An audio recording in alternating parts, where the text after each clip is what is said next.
Historical readers. Historical reviewers. Historical countrymen. Guess what? Lend us your historical ears. There we go. Just living in the past, aren't we? Yeah. It's all ancient history now.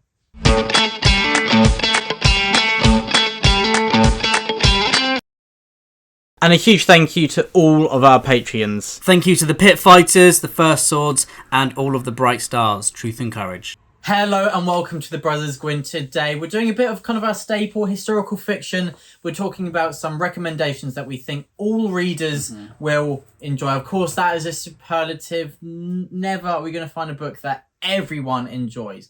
But this you is... should all like these six. And if you don't, then where is the hope, Will? I know. We have tried our best, so we thought some just have a recommendations. fool's hope, I we guess. do. Bring some fancy into it. Some Yeah. Mike Shackle and also Gandalf. Gandalf as well. Yeah. But so this is a list of 6 books that we think if you don't mainly read historical fiction, you will really enjoy it, especially if you lean towards speculative fiction, so Yes. sci-fi, fantasy. Anyway, so I'm looking forward to talking about these. These are some of our favourite books of all time and ones that kind of have a lot of flexibility. They are not kind of the hardcore historical fiction. It's not really heavy on the historical detail. I think a few kind of ticks that they have to have is that they have to be immersive. Yes. They have to have great characters and they have to have kind of a faster pace. And I believe, well, not necessarily. Can I rephrase it? They have to be Yes. page turning. I feel like these books are kind of like genre defying books, whereas you could put these in a different setting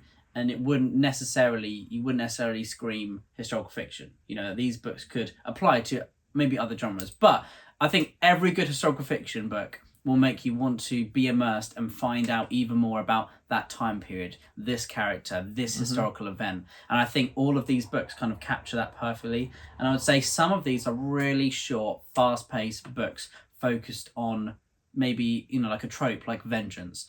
Others are about humanity, being humans. And then others are just about completely different things. So they remind us that they are all about humans in dire circumstances most of the time, because history is pretty bleak. That is why George R. R. Martin was able to pillage most of it for Game of Thrones, which is what every good fantasy writer Abercrombie has should said do. it as well. Exactly. But let's start with what you said, the vengeance, the short, sweeping vengeance. If you like Batman, if you like Orca, you'll love some vengeance. So, you will, but this is a different genre, of course. We've got True Grit by Charles Portis. This is a Western, a subgenre of historical fiction. One of our favourite historical fiction books. Western books, but I laugh because I've only read 3 Western books. Big Western whereas reader. you have read quite a few, but it's still one of my favourite historical fiction reads. It's a very short book. As you can see, there's actually been 2 adaptations of True Grit, so you may have watched a film of it. Both of them are already. They are well. both brilliant.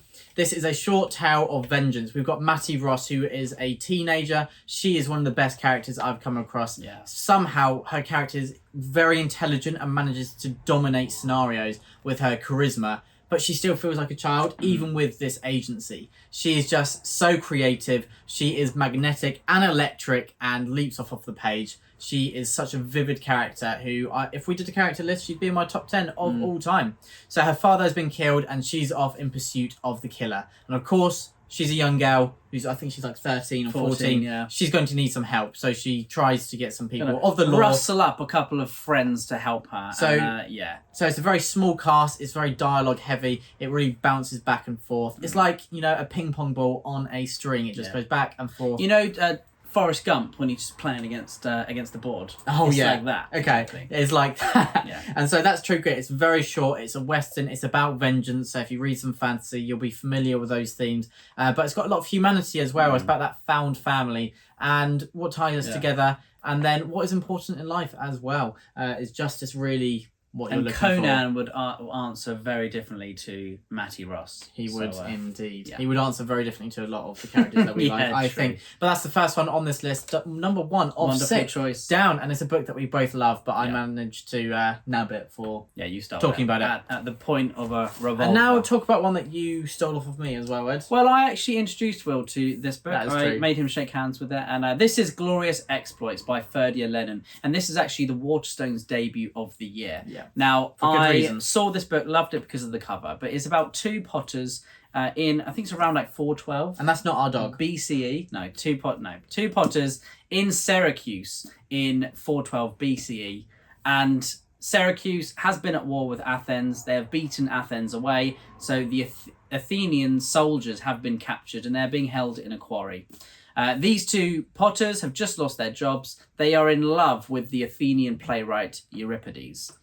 And they would love nothing more than to host a play by Euripides. But who is going to be their cast? They figure out maybe these Athenians who are starving and dying in this quarry fancy for a little bit of food. They'll help them out and kind of, they can become the directors, the Athenians, the cast. All of a sudden, you are immersed in this like really witty prose style. The dialogue is brilliant.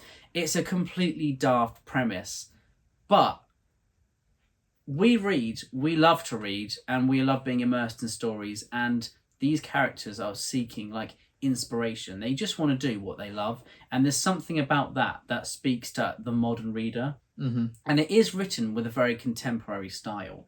The language they used isn't necessarily archaic to really immerse you in the period, but the fact that these characters are so at times likable, so dislikable, but their dreams and goals feel as real as any dream and goal that I would have today. Yeah, it's and very grounded. Watching them try and unravel it is like just so marvelous. And I've got to say, Ferdier Lennon, his style of writing is brilliant. It is. And there's a philosophical kind of periphery. It doesn't dominate, but they're kind of ideas permeating on the side. And they spread to us. It's done so organically. And then by the end, I had such emotional attachment to some of these characters who are only on the page 3 or 4 times. Yeah. And all of a sudden, you find yourself crying or laughing or throwing the book out of frustration. Mm-hmm. And these characters just feel undoubtedly real, which is always what I'm looking for. No matter the book, if I'm reading, just a literary fiction book, if the characters don't feel human, then I don't know what I'm going to get out of it. Yeah. So, absolutely loved Glorious Exploits. It's a book for everyone. Very nice, Ed. And now on to my next. We've got, of course, some Giles Christian. And so he does have his Arthurian trilogy, which begins with Lancelot. But personally, we both thought that better for non-historical fiction readers to start with would be God of Vengeance by Giles Christian. I talked about Vengeance with True Grit, and you've got that here with the Rise of Sigurd trilogy. So the first series we're talking about now. So it's Viking, as you can tell from the front. We've got a character, Sigurd. He's a teenager, so it's a coming-of-age story partly, and it's also a quest of vengeance. His father is killed, and it's basically the Lion King. But it is older, the story of Lion King. It's basically the story of Amleth, which was Amleth, which was inspired later Hamlet by William Shakespeare. So it's that story of a prince and also the losing his kingdom, and the Northman was the tale of Amleth. But they should have just adapted Gods of Vengeance and made 3 films. They should have. To that standard, I think would be really cool. It'd be incredible, because this is a book that fits in so much in quite a small space. It's very fast-paced at times, but also has a lot of slower moments. And Giles Christian's, his writings are very atmospheric, but also very cinematic. He's got a lot of flexibility where he can change style throughout without being jarring. So he's got very lyrical passages that really are our characters reflecting on the catastrophic events that have just occurred. But then also you've got the kind of chaoticness of action sequences as well. And he's a very flexible writer. I'd put him as one of the top 10 writers I've come across. Yeah. He is in kind of that higher echelons, those higher tiers of writers, in my opinion. And if you read fantasy, you will love the theme of vengeance, I think. You'll also love the found family, and also the kind of Western trope of Magnificent Seven, bringing a group of random people together who have a common cause. And you really see that in God of Vengeance. And I love how these tropes that are usually kind of associated with other genres are really brought into this historical fiction book, and how they're used to create a really fresh read. It's quite small scale, but it feels epic at the same time because of there's just so much weight and drive behind the story, even though it's much smaller than the fantasy that we'll come across. But yeah, that is God of Vengeance, book 1 of the Rise of Sigurd trilogy. I highly recommend them all, but you can start, of course, with book 1, because we don't start with book 2 or 3. And I would say that God of Vengeance, the style of writing there that Giles Christian uses, is as sharp as Odin's Spear Gungnir. And I think that emotional beats as well, as hard-hitting as a Danax. And I also think the wit, the dialogue is so funny. It's as funny as Thor wearing a dress. And I think the ending of this might be one of the most emotional moments of a book one, especially for historical fiction. Hard agree. There's just something with the characters you actually don't know that well, but it's just fantastic. And I can't say what, and that might be a bit annoying that I'm umming and ahhing over, something that you don't know until you read it. As you can tell, it has it all. Pick it up. Exactly. That is God of Vengeance by Giles Christian, and we're halfway through the list. And the next one for me is something that viewers know that I will love to talk about at any opportunity. Is Dreaming the Eagle, the Boudica series. This is 4 books, all about Boudica. So we need, in historical fiction, more people to hate the Romans. And we need more reasons to do that. And they give us a lot of reasons in the story of Boudica. But what I love about Amanda Scott's writing is that it's firstly beautiful. Her vocabulary, her layered approach to writing characters is so modern, but also it does feel like it just feels timeless, It does. And I also think that Dream the Eagle paints characters so beautifully. I've never felt attachment like these in a historical fiction series. I absolutely adore Ban and Breaker and all of the other characters in this world. But she also writes both sides of the Celts and the Romans with the same amount of attention to detail, the same amount of depth, which is really fascinating because you have characters on both sides of the conflict. And you have a lot of swapping, a lot of changing, a lot of twists and turns in this book. She does later in her career write spy novels, and you can kind of see where that came from. Yeah. Her love of turning characters in different scenarios, and then all of a sudden, the rug is swept from underneath their feet. They feel like they have an actual history, don't they? Yeah, they do. It feels tangible, doesn't it? Yeah. Dream of the Eagle is just a wonderful book, and also if you love fantasy, this is the most epic historical fiction you could ever read. It has these incredibly drawn action sequences that are intimate, that are equally huge and cinematic. I mean, there's even basically an early form of chess in this book, which feels as exhilarating as any duel, and it's just brilliant. And it very much reminds me of the wide scope of Papa Gwyn's writing, meets David Gemmell's heroic deeds, meets Joe Abercrombie's grit and horrific atrocities in war as well. But yeah, Dreaming the Eagle was something I feel really passionate about. That everyone would get something out of it because there's so much heart. There's wonderful action as well. It's exciting and it's heartbreaking. It is a book of epic stakes, but a very intimate heart, and that's what we love. We love to be not attached to many the characters. That's what I was going to say. It's so epic, but for historical fiction especially. But there's a small cast of characters that you feel so attached to, whether you attach hatred to them or love. That's up to you decide, and Amanda Scott really manipulates you there. Yes. But there's definitely strong emotions towards whoever you come across. And the animals. Brilliant. The animals. And then last up for me, I've got The Wolf Den by Elodie Harper. Sticking with that Roman theme. So far, every book we've talked about we've both read and loved. I think the last one, you're actually breaking that kind of tradition of this video. But, for now, onto The Wolf Den. Okay. The Elodie Harper. This is set in 1st century Rome.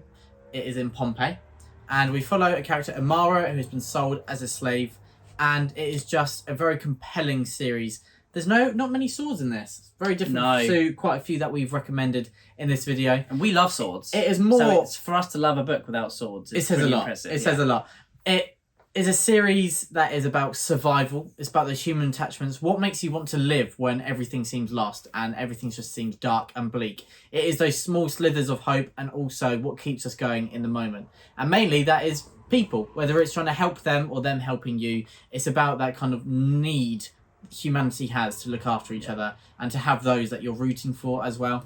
Amara is an incredible main perspective. I love how clever her character is, not in maybe a way of or she'd do great in an exam, but it's in the way of she got her A-levels. She knows she's got no agency, so when a tiny bit of influence comes her way, how she deliberates over what to do with it. It's heartbreaking because of how powerless she is, but it's also really heartwarming to see her some hope as And well. Whether that's crushed at times, I won't reveal.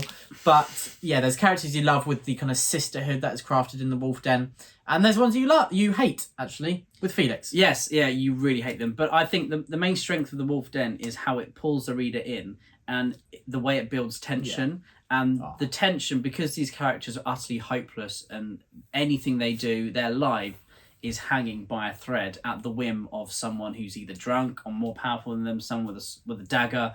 Just anyone has more power than these characters.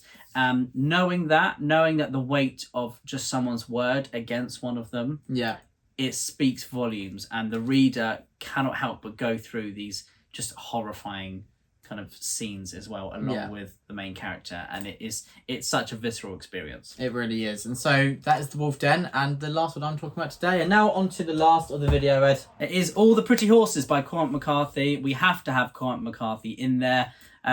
This is a wonderful kind of Western, but historical fiction tale that isn't really a Western, but it kind of goes back to those traditional tropes about a young boy becoming a ranch hand, and he's setting out for a new future.